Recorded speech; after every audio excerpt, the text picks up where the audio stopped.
की दिव्य कथा हम लोग अब से लेके आरती के पहले तो सुनेंगे।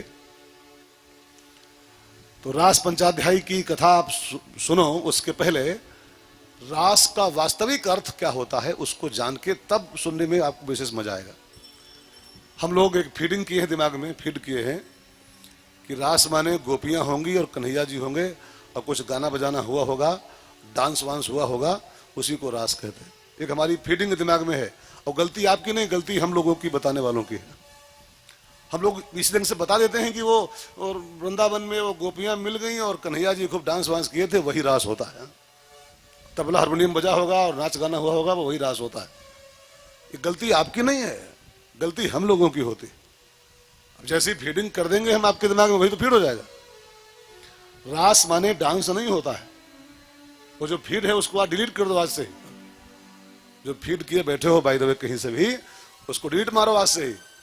रास की वास्तविक परिभाषा पहले समझ लो, तब यात्रा शुरू कर दें। रास माने परमात्मा का एक नाम है रस।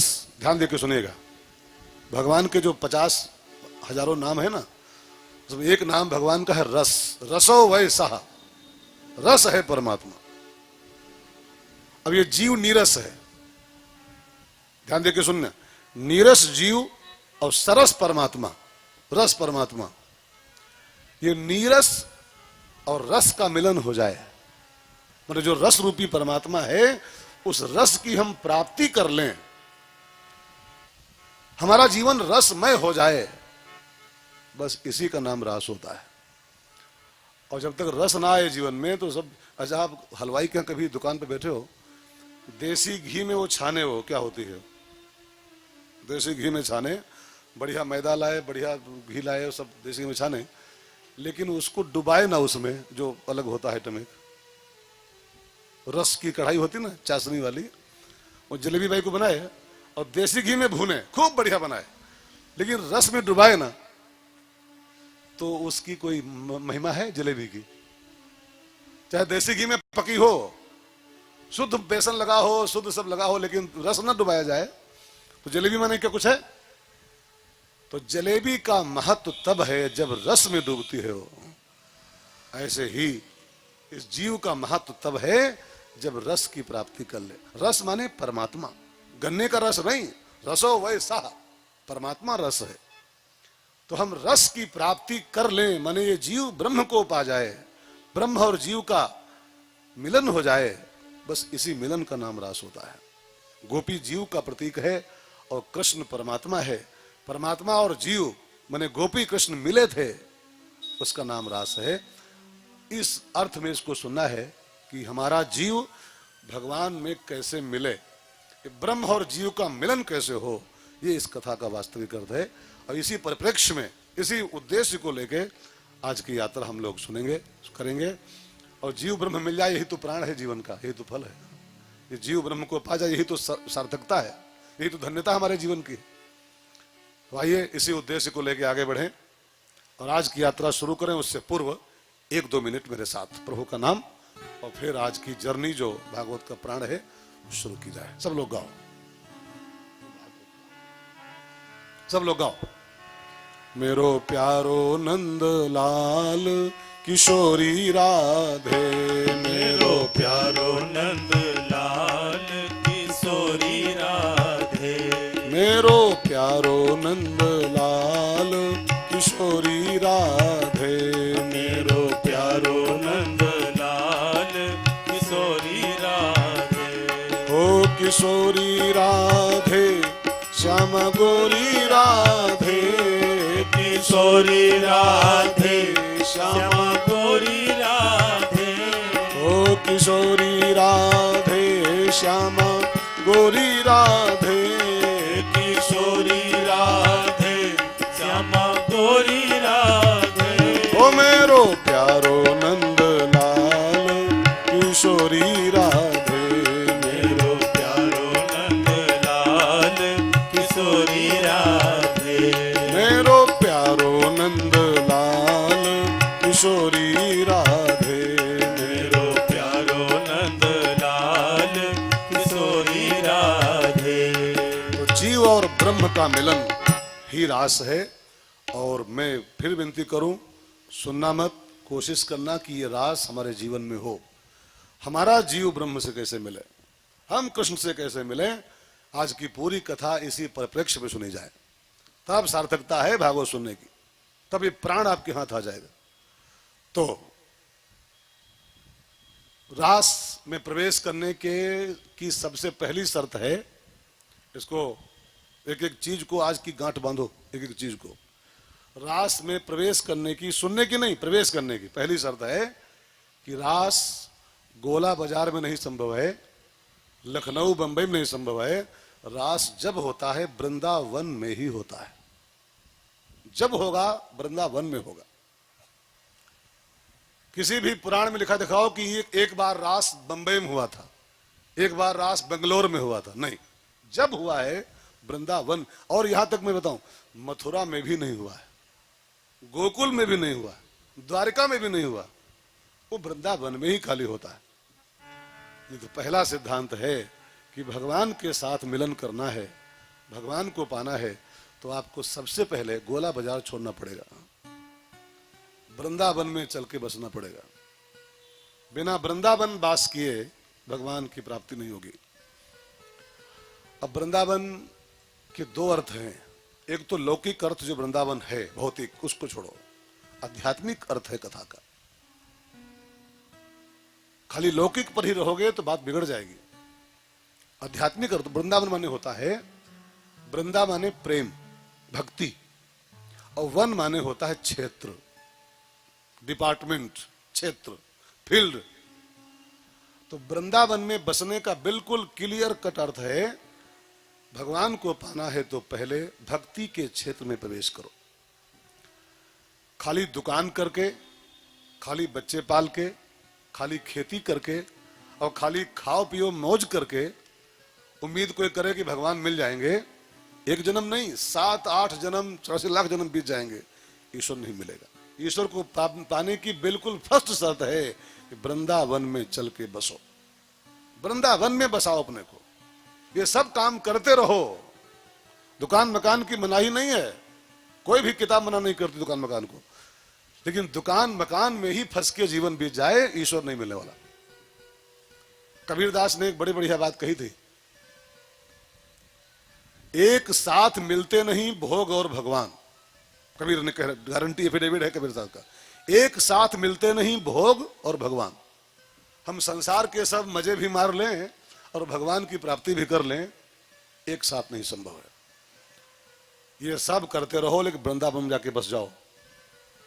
घर नहीं बनाना, वहां भक्ति में प्रवेश करना है, भगवान के प्रेम में प्रवेश करना है।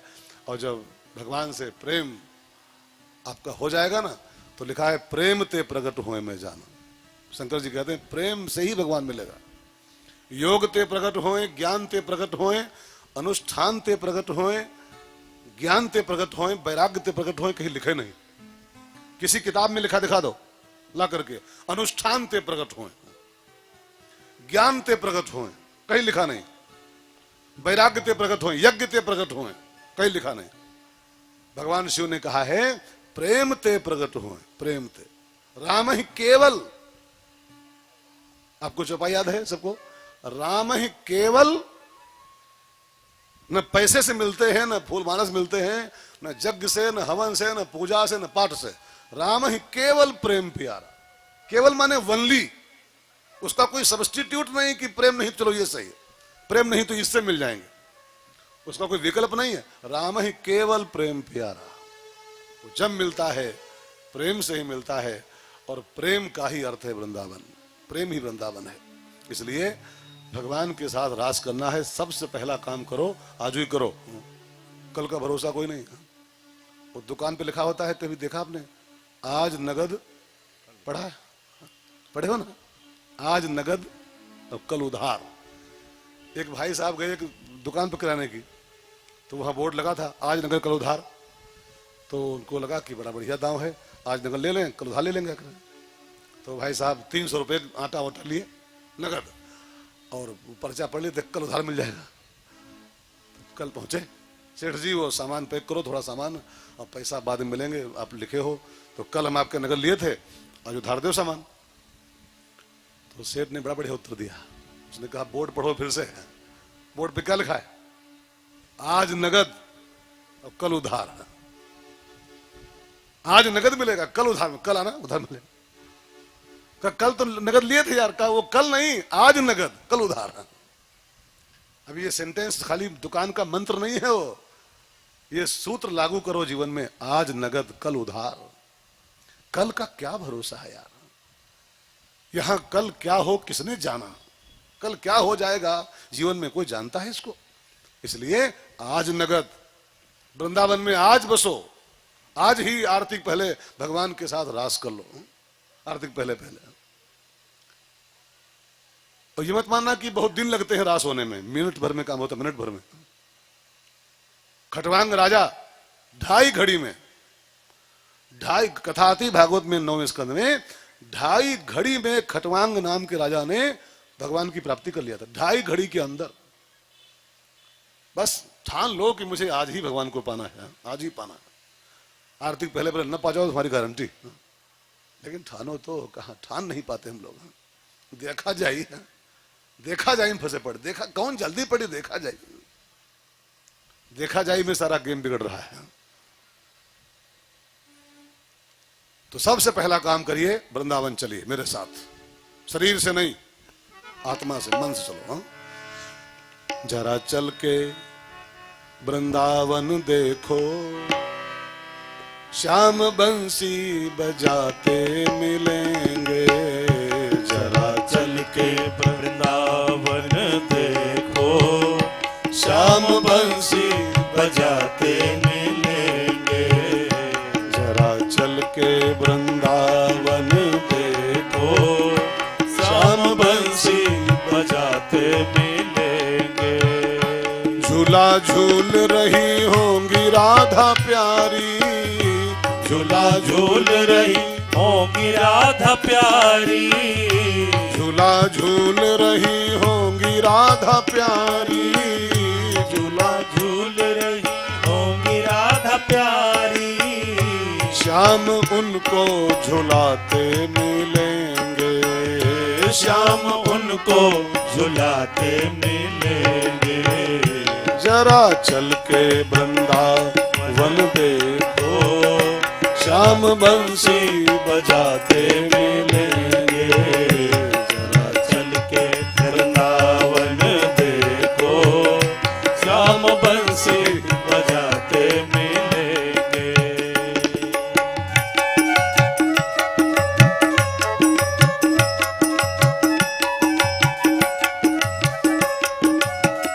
साथ में उनके होंगी सारी गोपी। साथ में उनके होंगी सारी गोपी। साथ में उनके होंगी सारी गोपी। साथ में उनके होंगी सारी गोपी। श्याम रास रचाते मिलेंगे। श्याम रास रचाते मिलेंगे। जी जरा चल के वन देखो, श्याम बंसी बजाते मिलेंगे। जरा चल के वृंदावन देखो, श्याम बंसी बजाते मिलेंगे। ये भजन क्या कहना चाहता है मालूम? ये भजन कहना चाहता है श्याम बंसी बजाते थे नहीं, थे नहीं, इस भजन में है बजाते मिलेंगे। गारंटी इस भजन की है। लेकिन शर्त है जरा चल के वृंदावन देखो तो पहले। अब गोला बाजार में ठाकुर मिलेंगे नहीं, नहीं मिल पाएंगे। इसको बुरा मत मानेगा। गोला बाजार में ठाकुर जी मिलेंगे ये संभव नहीं है। लखनऊ मिलेंगे संभव नहीं है। वृंदावन चलना पड़ेगा तब भगवान। वृंदावन माने, फिर मैं कह रहा हूं, लौकिक अर्थ मत लगाइएगा कि यार गोला बाजार छोड़े वृंदावन प्लाट ले चले। क्या प्लाट नहीं लेना वहां है। वृंदावन का अर्थ है प्रेम के क्षेत्र में आ जाओ, मोहब्बत में प्रवेश करो, भगवान से प्यार करना शुरू करो, तब भगवान की प्राप्ति बहुत इजी है, बहुत आसान। अब तो सभी वृंदावन आके बसे हैं और भगवान वृंदावन में जब सबको लेके आए ना, तो वृंदावन आके भगवान ने पहला काम किया, कंस का भेजा एक राक्षस आया सबको मारने के लिए भगवान को, अघासुर। और भगवान ने वृंदावन में आते आते पहला काम किया, अघासुर का उद्धार कर दिया। अघासुर माने जानते हो क्या होता है? पाप।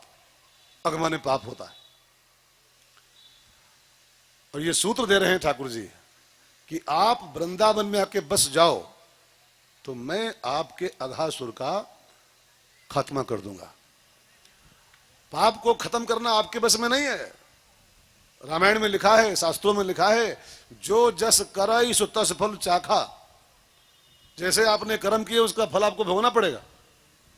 लेकिन भगवान देते हैं गारंटी कि तुम वृंदावन में खाली आ जाओ, बस तुम भक्ति में प्रवेश कर जाओ, तुम्हारे जन्म कोटि अघ, एक जन्म के नहीं, ये भगवान की गारंटी देखिए, एफिडेविट स्टाम्प पेपर पर दिए है ठाकुर जी। सन्मुख होए जीव मोह जब ही। मेरे सन्मुख होने मतलब क्या होता है? अब मेरे जाओ, सन्मुख होए जीव मोह जब ही, जन्म कोटि अघ नासहि तबहि। उसी पल आपके करोड़ जन्मों के पाप नष्ट कर देंगे हम। सो भाई बहनों, भगवान ने देखो, पापियों को तो बहुतों ने तारा है। पापियों को, कंस को, रावण को, सुपनखा को, खरदूषण को बहुत लोग तारे हैं। तो पापी को तारना बहुत आसान काम है, लेकिन साक्षात पाप को ही तार दिया, अघासुर को तार दिया, ये काम खाली कन्हैया के बस का होता है। जन्म कोटि अघ, अघासुर का उद्धार हुआ। आप जरा समझिएगा पूरे केस को, पूरी कहानी को। पाप जो आपसे हुए हैं ना, वो आप नहीं नष्ट कर पाओगे।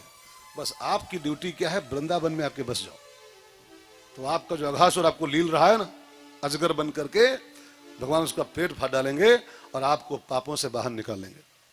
और जब भगवान ने अघासुर को मारा तो इतना पापी था अघासुर राक्षस, और भगवान के हाथों मरा तो सीधे बैकुंठ पहुंचा, परम धाम। अब ब्रह्मा जी को बड़ा आश्चर्य हुआ कि ये पापी आदमी अघासुर, इतना भयंकर पाप की राशि, पाप की खान, ये बैकुंठ में कैसे खड़ा है? तो सूचना मिली कि ब्रह्मा जी ये भगवान कृष्ण के हाथों मरे हैं, और जिसको कन्हैया मारता है वो कितना बड़ा अघासुर हो, वो सीधे बैकुंठ आता है। तो ब्रह्मा ने कहा, कन्हैया है क्या चीज? What is the Kanhaiya? कौन है Kanhaiya? Who is Kanhaiya? What is Kanhaiya? कि अघासुर को मारा और बैकुंठ भेज दिया। बैकुंठ अघासुर के लिए बना हुआ है। अच्छा, आप ही बैकुंठ उनके लिए बना हुआ है जो पाप करते हैं। बैकुंठ बना है पुण्यात्माओं के लिए, बैकुंठ बना है धर्मात्माओं के लिए, बैकुंठ बना है संत महात्माओं के लिए। अब जिंदगी भर मक्कारी करें, दलाली करें, और बैकुंठ जाएंगे, यहाँ पत्ता कौन चाटेगा फिर? एक कहावत सुने हो देहात वाली, जो सबे कुतिया बैकुंठ चले जाएं, तो यहाँ पत्ता फिर कौन चाटेगा दुनिया में? बैकुंठ बना है ओनली फॉर महापुरुष, ओनली फॉर संत महात्मा। और ये अघासुर के ऐसा पापी बैकुंठ में, कन्हैया कौन चीज है जो मार दे और अघासुर बैकुंठ आ जाता है? तो किसी ने कहा, ब्रह्मा जी अब जबानी क्या व्याख्या करें, जाओ कन्हैया से मिल आओ, आजकल वृंदावन में है, जाओ मुलाकात कर लो, दर्शन कर आओ किसी बहाने। ब्रह्मा जी भगवान का दर्शन करने आए वृंदावन की ओर। और जिस समय ब्रह्मा जी आ रहे थे ना, तो भगवान उस समय ग्वाल बालों के संग खाना खा रहे थे। मांग मांग के, किसी से रोटी मांग लें, किसी से पकौड़ी मांग लें। भगवान का नियम था, वो अपने मित्रों से मांग मांग खाते थे रोज। तुम क्या लाए हो भाई साहब? पकौड़ी लाए हो? एक लाओ। तुम क्या लाए हो? जलेबी, एक लाओ। ये करते थे रोज ठाकुर जी। और जो ना दे उससे छीनते थे। और कोई मान लो तनिक लाया, खा गया, तो उसका मुंह दबा के नोच लाते थे, ले पूरा खा रहा, आधा हमको ला। रोज का नियम था। अब ये चल रहा था यहाँ, और ब्रह्मा जी देखने आ रहे थे, और आते आते यही सीन देख लिया ब्रह्मा जी ने। अब ब्रह्मा जी की खोपड़ी चकरा गई कि ये भगवान कैसा? लोग कहते हैं भगवान है ये, भगवान कैसा? ये तो कोई गंदा बच्चा है, ग्वाल बालों के मुंह से निकाल निकाल खा रहा है, मांग मांग के खा रहा है, ये भगवान नहीं। ध्यान देना मित्रों, भगवान की लीला को देख करके उनको पहचानना बहुत कठिन है। इसलिए कहा गया है, देखने के बजाय सुनने का प्रयास करो। देख के आप उसको समझ नहीं पाओगे, लीला उसकी बड़ी विचित्र होती है। इसलिए देख दर्शन को स्थान नहीं दिया गया हमारे यहाँ। भक्ति की 9 विधा है अपने यहाँ और 9 में दर्शन का कोई स्थान ही नहीं। श्रवणम, कीर्तनम, स्मरणम, पाद सेवनम, अर्चनम, वंदनम, दास्यम, सख्य, आत्मनिवेदनम, 9 भक्तियां लिखी है, लेकिन 9 में दर्शन कहीं पर नहीं लिखा हुआ है। दर्शन से शंका पैदा होती है, उसकी लीला बड़ी विचित्र होती। सती मैया दर्शन की, अभी कथा राम कथा में सुन चुके हो, लीला देख ली, वो राम रोते जा रहे थे और सती जैसी महादेव की धर्म पत्नी और शक कर लिया ये भगवान ने, ये भगवान थोड़ा। गरुड़ जी जो 24 घंटा अपनी पीठ पे राम जी को ढोते हैं, 24 घंटा उनका सवारी है, उनकी बुलेरो है वो गरुड़। और जब लीला देखने गरुड़ जी आए वो लंका कांड में, और भगवान बंधे थे नागपास में, नारद जी ने कहा गरुड़ जी जाओ नागपास काट के आओ राम जी का। अब गरुड़ जी नागपास काटने आए और लीला देखी राम जी की, बस शक हो गया कि यार ये भगवान कैसा है, जिसका बंधन मुझे काटना पड़ रहा है, ये कैसा भगवान। इसलिए हमारे संतों ने कहा है दर्शन की अपेक्षा श्रवण पर ध्यान दो। दर्शन करके आप शंका ही पालोगे, खाली बस शक ही पैदा कर लोगे। श्रवण से संशय मिटते हैं। जब बहुकाल करी सत्संगा तबई होए सब संशय भंगा। राम कथा सुंदर करतारी संशय विहग। देख के तो संशय होगा, सुन के संशय आपका दूर हो जाएगा। इसलिए श्रवण को हमारे यहाँ पहला स्थान मिला हुआ है। जो आप कर रहे हो ये कोई छोटा मोटा काम नहीं कर रहे हो। अब कोई हल्के में ले या हल्के में आपको बताए कि अरे इसमें क्या है, इसमें क्या है, वो तो बेवकूफ ही है बताने वाला, और उसकी बात मान लो तो आप बेवकूफ है हो। ये हल्का फुल्का काम है। ये भक्ति में पहला स्थान इसको मिला हुआ है, फर्स्ट स्थान। प्रथम भगति संतन कर संगा। ये भगवान राम ने शबरी को नवधा बताई है, उसमें पहली भक्ति इसको स्थान मिला हुआ है। अब इसको जो कहेगा अरे इसमें क्या है, तो रमेश भाई शुक्ला तो गांव गांव आते रहते, इसमें क्या है, इसमें कौन बड़ी बात है। जो ऐसा कहे वो मूर्ख है, और जो उसकी बात मान ले वो महामूर्ख है। ये ऐसे मिलता है जो पा रहे हो, जन्मांतरे भवेत पुण्यम। जब जन्मांतर का पुण्य जागता है तब ये मिलता है, तब कहीं मिलता है। सो बहनों भाइयों, भगवान की लीला को देख के ब्रह्मा जी चकरा गए और भगवान की जांच करने की ठानी। परीक्षा लूंगा मैं इसकी, अगर भगवान है तो परीक्षा में पास होकर दिखाएगा। अब ब्रह्मा ने क्या किया, भगवान की जांच करने के लिए भगवान के बछड़ों का हरण कर लिया। वो चल रहे थे, उठा ले गए। अब ग्वाल वालों ने कहा कन्हैया बछड़े नहीं दिखाई पड़ रहे हैं, चल रहे थे बगल में, कहाँ चले गए, जो खोज के लाओ। अब भगवान गए खोजने बछड़े, कहाँ चले गए। ब्रह्मा जी वापस आए और ग्वाल बालों को उठाया भाग गए। अब ठाकुर जी वहां गए तो बछड़े गायब, और वापस आए तो ग्वाल बाल भी गायब। अब भगवान मुस्कुराए, मन ही मन सब जान गए ये करतूत बुढ़ऊ की है, ब्रह्मा जी की। ब्रह्मा जी हमारी जांच कर रहे हैं। पोता है हमारे नाती। आप जानते हो ब्रह्मा जी भगवान की नाभि से पैदा हुए। नाभि से कमल और कमल से ब्रह्मा, ये रिश्ता भगवान का है। नाभि से कमल भगवान की हुआ और कमल से ब्रह्मा जी हुए। कौन हुए? पोता हुए, पौत्र। नाभि से कमल हुआ तो कमल बेटा हो गया, अब कमल से ब्रह्मा हुए तो पोता हो गया। अब पोता बाबा की कसौटी कर रहा है, पोता बाबा की जांच कर रहा है। तो भगवान ने भी ठान लिया कि इस नाती को, मैंने पोता को ऐसा सबक सिखाएंगे कि इसको नानी याद आएगी अपने। और भगवान ने क्या किया, जितने ग्वाल बालों को और बछड़ों को ब्रह्मा जी ले गए थे, उन सब का रूप भगवान ने स्वयं धर लिया। भगवान सब ग्वाल बाल बन गए, उसी साइज के, उसी कलर के, वही नाम, वही बोली चाली, वही सब स्वभाव, और वैसे बछड़े बन गए। कोई ग्वाल खोड़ा था तो खोड़ा बन लिया ठाकुर जी। खोड़ा समझते हैं? खोड़ा नहीं समझते? कोई टी शर्ट पहने था फटी फटी, वही पहन लिया। भगवान के लिए कोई मुश्किल काम नहीं मित्रों है। भगवान जो चाहे वो कर सकते हैं। भगवान का एक नाम है करतुम अकर्तुम अन्यथा करतुम। जो चाहे कर सकते हैं। वो चाहे तो एक सेकंड में राई को पर्वत करें, और उठ जाए तो अगले सेकंड पर्वत को राई बना दे। फिर साईं ते सब होत है और बंदे ते कछु ना है। कबीर ने लिखा था, साईं ते सब होत है, अब बंदे ते कुछ ना। बंदे से कुछ नहीं हो सकता है। आप और हम खाली माने बैठे रहते हैं कि जहां हम सब ढेर कर रहे हैं। गीता में लिखा है, गीता में 2 प्रकार के लोग मानते हैं मैं कर रहा हूं। और अगर आपके अंदर ये भाव किसी भी बात को लेकर के है तो बिल्कुल नोट कर लो, आप 2 में से एक हो बस। 2 नाम लिखे गीता में। 2 प्रकार के लोग मानते हैं अहम करोमीत, मैं कर रहा हूं, मैं कर रहा हूं। अगर आप में से कोई भाई बहन इस बात में जी रहा है कि मैं सब ढेर कर रहा हूं, तो 2 नाम लिखे, उसमें 2 में से एक फिर आप हो। कौन कौन? गीता में ठाकुर कहते हैं, अहंकारी विमूढ़ात्मा कर्ता अहम इति मन्यते। जो इस संसार में इस मान्यता में जी रहा है मैं करता हूं, मैं कर रहा हूं, वो या तो अहंकारी है और या तो अंदर से 100% मूर्ख है। वो भले डबल MA किए हो, MSc किए हो, BTech किए हो, जो माने बैठा है अहम करोमीत, मैं कर रहा हूं, वो या तो घमंडी है। गीता में 2 ही नाम लिखेंगे बस, या तो घमंडी है टोक टोक करके, या तो अंदर से बेवकूफ है, अंदर से मूर्ख है। हर इच्छा के बिना यहां पर हिल न सके एक पत्ता। एक पत्ता भी इस संसार में हिलता है ना, तो हरि की इच्छा से हिलता है। अब आप जरा कल्पना करो, जब एक पत्ता भी उसकी मर्जी के बिना नहीं हिलता है, तो और क्या है संसार में जो उसकी मर्जी बिना होता है। ये खाली इंसान की भूल है, वो मूर्खतावश मान लेता है मैं ढेर कर रहा हूं, अहम करोमीत, अहम करोमीत।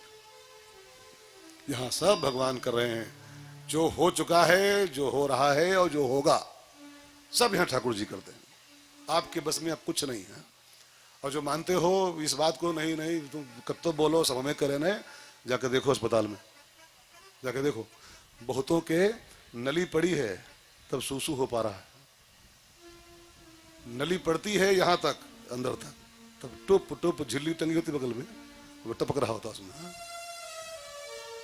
वो रूठ जाए ना, रूठ जाए तो नली पड़ती है, सूसू करना मुश्किल पड़ता है, सूसू करना। जब यार सूसू आपके हाथ में नहीं है करना, वो करा रहा है तो कर पा रहे हो, बुरा मत मानना कोई इस बात का, वो करवा रहा है तब सूसू हो पा रहा है। और जिस दिन उठेगा ना, नली पड़ती है जाने कहां कहां, जाके देखिए ना अस्पतालों में यार, जाने कहां कहां पड़ती। मैंने देखा बहुतों के यहाँ पेट फाड़ा जाता है तो वहां से उसको मल निकलता है पेट में, यहां से उसका छेद बंद हो जाता है पीछे वाला। यहां फाड़ते हैं, झिल्ली टांगते हैं, पुछ पुछ पुछ पुछ निकला करता है। अब आप जरा मेरी बात को समझने की कोशिश करो। जब यार सूसू करना आपके बस में नहीं है, और क्या आप कर सकते हो? हम लोग क्या कर सकते हैं इसके अलावा? खाली मूर्खता बस मान लेते हैं ये सब ढेर हम कर रहे हैं। अब सूसू नहीं कर सकते हो तो क्या कर पाओगे? मेरे कहने का अभिप्राय, यहां सब भगवान ही करते हैं और कराते हैं, निमित्त बनाते हैं खाली आपको और हमको। हमसे भागवत कराना था, भागवत करा रहे हैं। हमसे कराना था, करा रहे हैं। मैंने आपसे एक दिन कहा था, हम ये नहीं करना चाहते थे, हमारा इसका कोई प्लान नहीं था, लेकिन उसको कराना था कि नहीं तुमको कथा करनी ही, जाओ चलो, करा लिया उसने। आपसे दुकान करा रहा है, किसी से राजनीति करा रहा है। अभी मोदी, परसों में सुन रहा था मोदी जी को, वो लंदन में थे जब बोल रहे थे, किसी ने उनसे पूछा कि आपका इरादा क्या आगे है, इतिहास पुरुष बनना चाहते हो, इतिहास में आना चाहते हो, क्या करना चाहते हो? लंदन में बोल रहे थे, मैं उनको सुन रहा था। उन्होंने कहा मैं कुछ नहीं बनना चाहता हूं, भगवान जो मुझसे करा रहे हैं मैं खाली उतना कर रहा हूं, केवल बस उतना कर रहा हूं। आपसे मास्टरी करा रहे हैं, आपसे डॉक्टरी करा रहे हैं, आपसे प्रधानी करा रहे हैं, आपसे MLA बना दिया, विधायकी करा रहे हैं खाली हो। और हम अपनी बेवकूफी मान लेते हैं हम कर रहे हैं। गलत, हम कर नहीं रहे हैं, हमसे वो करा रहे हैं। हमसे कथा करा रहे हैं, आपसे दुकान करा रहे हैं, आपसे खेती करा रहे हैं। उमा दारू जोशित की नाई, सबे नचावे राम गोसाई। कठपुतली में नाचने की क्षमता नहीं होती है। कठपुतली माने भले मैं डांस कर रही हूं, उसकी औकात नाचने की है नहीं। वो कठपुतली का धागा पकड़े बैठा है ऊपर परमात्मा, और वो हिला रहा है, वो डांस कर रही है पर्दे के सामने, और वो घमंड पाल लेती, मैं डांसर हूं, मैं अरे वो धागा छोड़ दे, कुछ हो, धागा छोड़ दे, कठपुतली कुछ कर पाएगी? वो धागा लगा है तब तक हम लोग माने बैठे, मैं सब, भगवान ने सब ग्वाल बाल और सब बछड़े भगवान खुद बन गए। 1 साल सबको खूब चराया खिलाया, और जब 1 साल पूरा बीत गया, भगवान ही बछड़े बने, भगवान ही ग्वाल बाल बने, वही चरावे वही चरें, वही खिलावे वही खेलें, सब वही वही।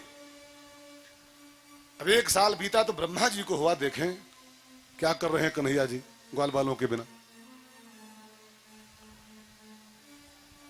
देखने आए तो क्या देखते हैं कि जो ग्वाल बाल वहां बंद है, ब्रह्मलोक में पड़े हैं, वो सब यहां चल रहे, खेल रहे। तो भागे ब्रह्मलोक कि यार कोई कुंडी खोल दिया क्या, वो तो ऊपर थे, इस नीचे कैसे आ गए। और वहां जाके देखा सब बंद पड़े, बेहोश पड़े। यहां है तो देखा सब खेल रहे। ब्रह्मा जी की खोपड़ी चकराई कि ये तो परमात्मा है, ये तो सब खुदे बना बैठा है। और ब्रह्मा जी का सारा घमंड चूर्ण हो गया, और ब्रह्मा जी अपने हंस को छोड़ करके भगवान की शरण में आए हैं, ब्रह्मा का मोह निवारण किया। एक घटना इसी बीच में और हुई, जानते हैं क्या? ध्यान देकर सुनिएगा। जब भगवान सब ग्वालों का रूप बनाए थे ना, सारे ग्वाल भगवान बने थे, तो इस बात को जान गए नारद बाबा। और नारद जी को पता था आगे रास होना है, गोपियों के साथ भगवान को डांस करना है, नाचना गाना है। तो नारद जी ब्रज में आए और ब्रजवासियों से कहा, सब गांव वालों इकट्ठा पंचायत किया, बुलाया, कहा भैया जानते हो हमने पत्रा देखा है, आगे 12 साल तक लड़की की शादी की लगन नहीं बन रही है। 12 साल तो कोई मुहूर्त आगे नहीं शादी का। तो हमारी इच्छा है कि आपकी लड़की चाहे छोटी हो चाहे बड़ी हो, इसी साल शादी कर दो, उसकी इसी वर्ष कर दो, साल के भीतर सब शादी निपटा दो, नहीं तो आगे 12 साल कोई मुहूर्त नहीं फिर। अब जानते क्या हुआ? ब्रजवासी लोगों ने उसी साल भर के अंदर अंदर अपनी अपनी बेटियां जो थी वो ग्वाल बालों को ब्याह दी, गांव गांव में जबरदस्ती। कोई 7 साल की, कोई 6 साल, सब ब्याह दिया। आगे 12 साल लगन नहीं थी। अब जानते हैं वो ग्वाल बाल जो ब्याहे गए वो ग्वाल बाल थे ही नहीं, वो थे कन्हैया जी, वो कन्हैया जी थे। तो सारी की सारी गोपियों का ब्याह कृष्ण के साथ ही हो गया। इसलिए रासलीला में पाप नहीं माना गया है। अब जो पाप माने कि गोपियों वो पर नारियों के साथ भगवान कैसे क्या कर रहे थे, नाच गा रहे थे। पर नारी वो थी ही नहीं, वो सब भगवान की ब्याहता थी, अरेंज मैरिज बाकायदा हुई थी गोपियों के साथ। अब वो सब गोपियां आई थी रासलीला में। अब इल्जाम लगाओ भले कि ये तो गलत है, वो दूसरों की लड़कियां पत्नियां और उनकी सबकी शादी भगवान से हो चुकी है ऑलरेडी, वो सब भगवान की निज नारियां हैं, स्वयं की पत्नियां हैं। अब ब्रह्मा जी का भगवान ने मोह निवारण किया है। इसके बाद कालिया नाग का मर्दन भगवान ने किया। जमुना में एक नाग आके टिक गया था, कालिया, 1000 फन का भयंकर सांप वहां के टिक गया काली दह में, वृंदावन के बाहर। अब इतना जहर उगल दिया पानी में उसने कि पूरा जमुना का पानी विषाक्त हो उठा। कोई पशु पानी पी ले, कोई पक्षी पी ले, तुरंत मर जाए पीते ही। हाहाकार मच गया ब्रज में। ये तो बहुत बड़ी आफत ब्रज पे टूट पड़ी। जल ही जीवन है और जल विषैला हो गया, हम लोग मर जाएंगे सब, कैसे जी पाएंगे। तो भगवान ने कालिया नाग को नाथा और नाथ करके उसके फनों पर नृत्य करके उसको जमुना से बाहर भेजा और जाके रमणक द्वीप में निवास करो। भगवान की आज्ञा अनुसार कालिया नाग भगवान से दंडित होकर के जमुना से बाहर चला गया है और रमणक द्वीप में समुद्र में एक टापू था, वहां निवास किया उसने। बहुत प्यारी कथा है कालिया नाग वाली।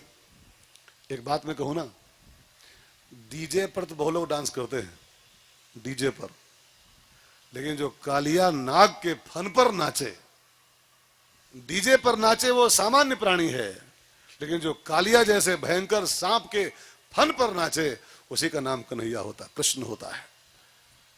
अच्छा एक बात और जान लो, सांप पर नाचना माने कालिया माने सांप, और सांप पर डांस करने का एक बहुत गंभीर अर्थ है। सांप माने होता है मौत, सांप माने काल, काल ब्याल। और ये सूत्र है, ये सूत्र देखिए, काल हम सबके ऊपर नाच रहा है। हम सबके सिर पे कौन नाच रहा है? काल। आप ये मत माना कि हम सेफ जीवन जी रहे हैं। मैंने कहीं पढ़ा था कि 2 पंजे, कांग्रेस वाले नहीं, 2 पंजे every time on your head. 2 ऐसे हाथ हैं जो हर समय आपके ऊपर रहते हैं, हर समय, एवरी टाइम, एवरीवेयर। कौन कौन? पहला हाथ है राम की कृपा का हाथ, राम कृपा का पंजा, मैं तेरे साथ हूं। और दूसरा पंजा एक और बगल में रहता है, मौत का वो क्रूर पंजा, वो कहां झपट ले जाएगा, कहां से आपको टांग ले जाएगा, इसका कोई भरोसा नहीं। वो काल सबके सिर पर नाच रहा है, लेकिन जो काल के सिर पर पांव धर के नाचता है उसका नाम श्री कृष्ण होता है। कालिया काल का प्रतीक है और भगवान काल के फन पर डांस किए हैं। और जो भगवान को भजता है ना, जो कृष्ण को भजता है, वो काल से मुक्त हो जाता है। और काल से वो कन्हैया वो तत्व है जो काल को नाच सकता है, काल के फन पर डांस कर सकता है। और जो कृष्ण को भजता है वो काल से मुक्त हो जाता है। मरेगा नहीं ऐसा नहीं है, लेकिन उसको काल छू नहीं पाएगा। अच्छा, एक बात का उत्तर दो, मीराबाई की मौत हो सकती है? मीराबाई को मौत मार सकती है? देह की बात छोड़ दो, देह का धर्म होता है, देह का फर्ज है, वो धर्म है, मरबे करेगा। लेकिन मीराबाई को मरे हुए 600 साल हो गए, 600 वर्ष। मीरा आज तक जीवित है, अभी तक जीवित है, हमारे दिलों में जीवित है, इतिहास में जीवित है। मरते तो हम लोग हैं, मरेंगे तो हम लोग यार, कि आज मरेंगे और 1-2 हफ्ता बाद नाम लोग भूल जाएंगे, कौन था और कौन गया। अभी आजकल बच्चों से पूछो आपके बाबा का नाम क्या था, बहुत पीछे मत जाओ। जो आजकल के बीटेक बच्चे हैं, बीटेक एमटेक वाले, इनसे पूछो आपके ग्रैंडफादर नाम क्या था, बाबा का नाम। तो मुझे लगता है कि समाज के 90% बच्चे अपने बाबा का नाम नहीं जानते, भूल गए। पापा तक तो कुछ याद है, लेकिन ग्रैंडफादर का नाम समाज के 80% बच्चे लगभग भूल चुके हैं। इसको कहते हैं मरना, कि हमारे पोते भी नाम भूल जाए हमारा। बच्चे तो अभी 10 साल रुके रहो, 10 साल बाद देखना, 10-15 साल बाद बच्चों से पूछा जाएगा आपके पापा का नाम क्या था, तो बच्चे बोलेंगे रुको जरा हम गूगल में सर्च करें तो बताएंगे। गूगल में ढूंढ के तब नाम बच्चे बताएंगे, भी 10 साल बाद दिखेगा जो अंजाम होने वाला है। इसको मौत कहते हैं, ये मृत्यु है। और जो भगवान को भजता है वो मरता नहीं है। कबीर कहीं मरने वाले हैं, तुलसी कहीं मरने वाले हैं, मीरा कहीं मरने वाली है। जब तक सूरज चांद रहेगा मौत की मौत आ जाएगी, लेकिन मीराबाई की मौत नहीं आ सकती है। जो कृष्ण को भजता है, कृष्ण माने जो काल के फन पर डांस करता है, और उसको जो भजेगा वो काल जयी हो जाता है, काल जयी। समझ गए? राम का नाम लेकर जो मर जाएंगे, वो अमर नाम दुनिया में कर जाएंगे। राम का नाम लेकर जो मर जाएंगे, वो अमर नाम दुनिया में कर जाएंगे।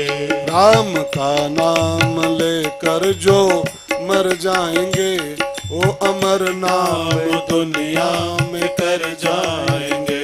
राम का नाम लेकर जो मर जाएंगे, वो अमर नाम दुनिया में कर जाएंगे।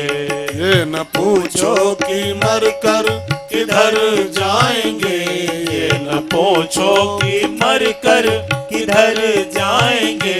ये न पूछो कि मर कर किधर जाएंगे। ये न पूछो कि मर कर किधर जाएंगे। वो जिधर भेज देंगे उधर जाएंगे।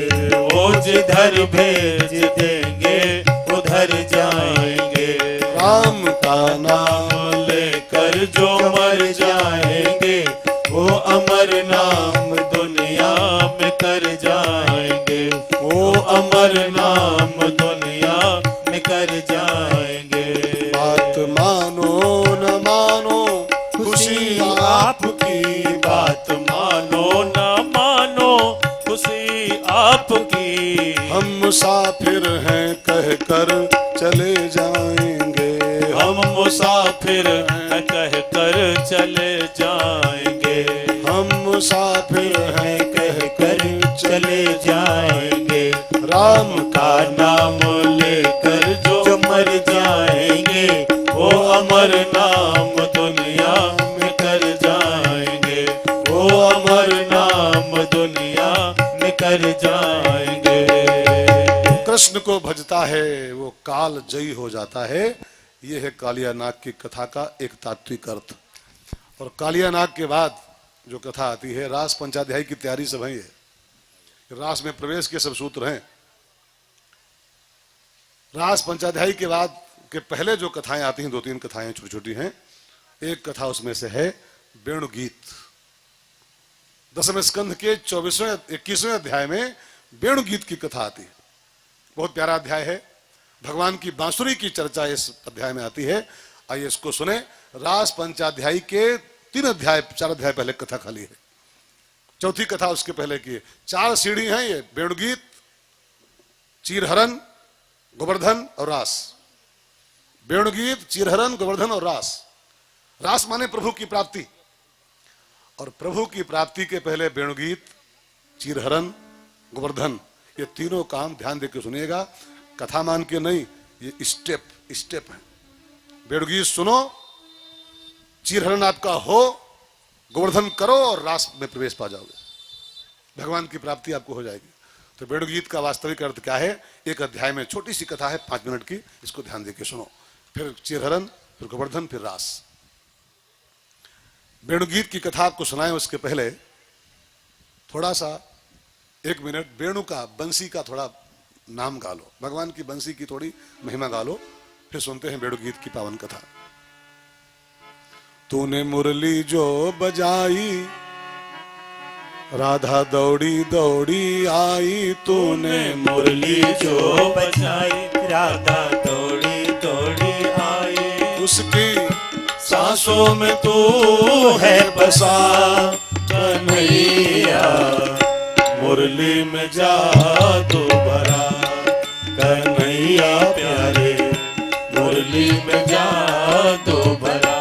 तूने मुरली जो बजाई, राधा दौड़ी दौड़ी आई। तूने मुरली जो बजाई, राधा दौड़ी दौड़ी आई। उसकी सांसों में तू है बसा कन्हैया, मुरली में जादू भरा कन्हैया प्यारे, मुरली में जादू भरा।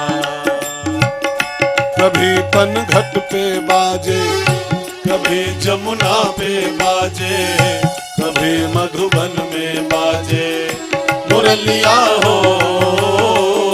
कभी पनघट पे बाजे, कभी जमुना पे बाजे, कभी मधुबन में बाजे मुरलिया हो। तूने ऐसी तान सुनाई, राधा सुध बुध गई बिसराई। तूने ऐसी तान सुनाई, राधा सुध बुध गई बिसराई। उसकी सांसों में तू है बसा कन्हैया, मुरली में जादू भरा कन्हैया प्यारे, मुरली में जादू भरा। तूने मुरली जो बजाई, राधा दौड़ी दौड़ी आई। तूने मुरली जो बजाई, राधा दौड़ी दौड़ी आई। उसकी सांसों में तू है बसा कन्हैया, मुरली में जादू भरा कन्हैया प्यारे, मुरली में जादू भरा। बजे तेरी मुरलिया छनन छन बजे पयलिया, राधा हो गई बावरिया सवरिया हो। बजे तेरी मुरलिया छनन छन बजे पयलिया, राधा हो गई बावरिया सवरिया हो। राधा मन ही मन मुस्काई, समय नाचे कृष्ण कन्हाई। राधा मन ही मन मुस्काई, संग में नाचे कृष्ण कन्हाई। उसकी सांसों में तू है बसा कन्हैया, मुरली में जादू भरा कन्हैया प्यारे, मुरली में जादू भरा। तूने मुरली जो बजाई, राधा दौड़ी दौड़ी आई। तूने मुरली जो बजाई, राधा दौड़ी दौड़ी आई। उसकी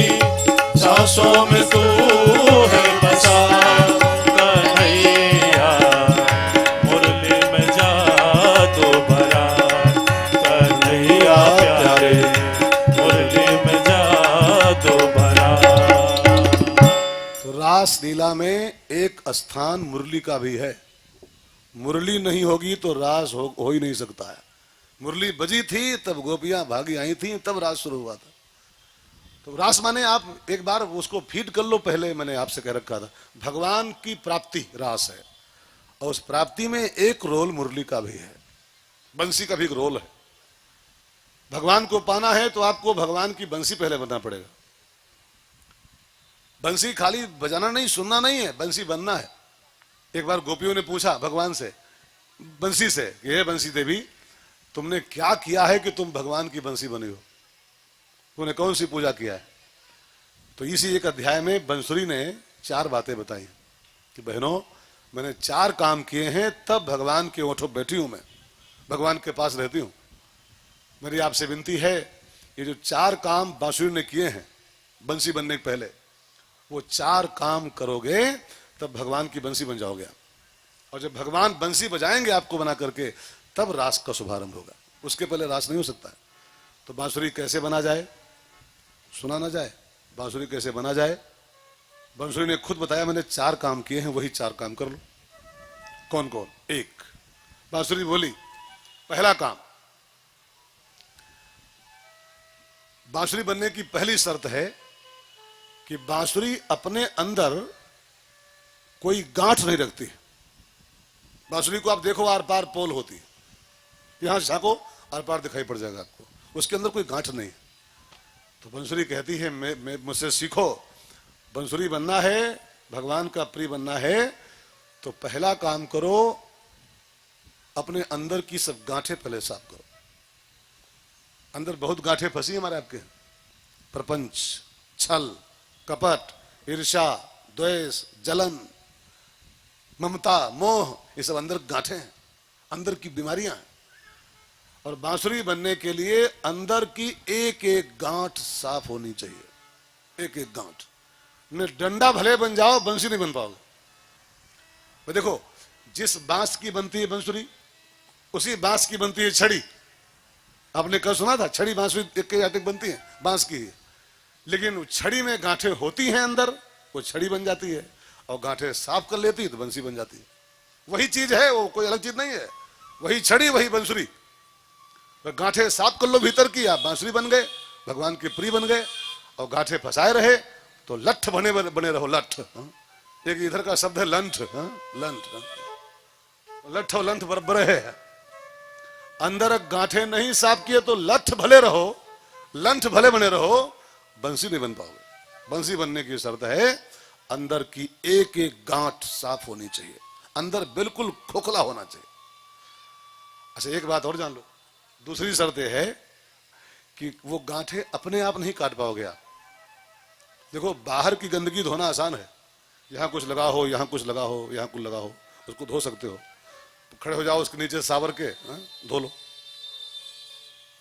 उस पे खड़े हो जाओ, बाथरूम में धो लो, चाहे जो धो लो।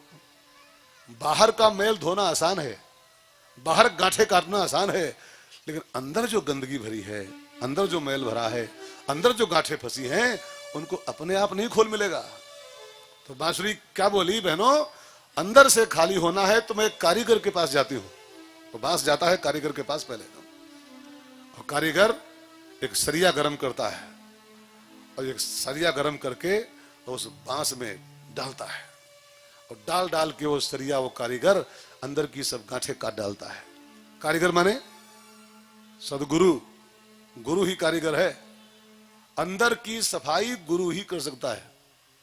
बाहर की सफाई चाहे आप कर लो, आपकी बीवी कर दे, आपकी माँ कर दे, कोई कर दे, धोबी कर दे, भाई कुर्ता धोती गंदा हो जाए, लॉन्ड्री दे आओ, धो के आ जाएगा आपका। लेकिन भीतर जो मैल बसाए बैठे हम लोग हैं, वो मैल इस लॉन्ड्री में धो पाएगा। ये संसार के धोबी उसको धो नहीं पाएंगे। उसका धोबी खाली एक है बस, गुरु धोबी। कबीर ने दोहा लिखा है, गुरु धोबी और शिष्य कापड़ा, साबुन सृजनहार, और सूरत शिला पर धोए दे तो निकसे दोष अपार। ये कपड़े तो धोबी बाहर वाले धो देंगे, लॉन्ड्री वाले, लेकिन वो कपड़ा जो अंदर वाला है, गंदगी, उसका धोबी खाली एक है, उसका कारीगर खाली एक है। बुद्धम शरणम गच्छामि, किसी बुद्ध की शरण में जाओ। भगवान बुद्ध ने यही कहा था कि जिंदगी सफल करना चाहते हो तो 3 की शरण में जाओ, 3 लोगों की। बुद्धम शरणम गच्छामि, धम्मम शरणम गच्छामि और संघम शरणम गच्छामि। बुद्ध की शरण में जाओ। बुद्ध माने कोई बुद्ध पुरुष, खाली बुद्ध भगवान नहीं। बुद्ध का अर्थ बुद्ध नहीं होता है कि बुद्ध भगवान, उनका नाम बुद्ध था ही नहीं, उनका नाम था सिद्धार्थ। बुद्ध तो बने थे वो, जब बोध पा गए तो बुद्ध हो गए। जिसको बोध प्राप्त हो गया हो वो बुद्ध कहलाता है, ठीक है ना। अब बुद्ध भगवान कहते हैं जिंदगी सफल करना चाहते हो, ईश्वर को पाना चाहते हो, अंदर की सफाई कराना चाहते हो तो बुद्धम शरणम, किसी बुद्ध पुरुष की शरण में जाओ। वो डाल के ज्ञान की सरिया आपके अंदर, और ज्ञान की सरिया डाल डाल करके आपके भीतर जो जन्मों की गांठें फंसी, जन्मों जन्मों से, अहंकार की गांठ, ममता की गांठ, मोह की गांठ, ईर्ष्या की गांठ, द्वेष की गांठ,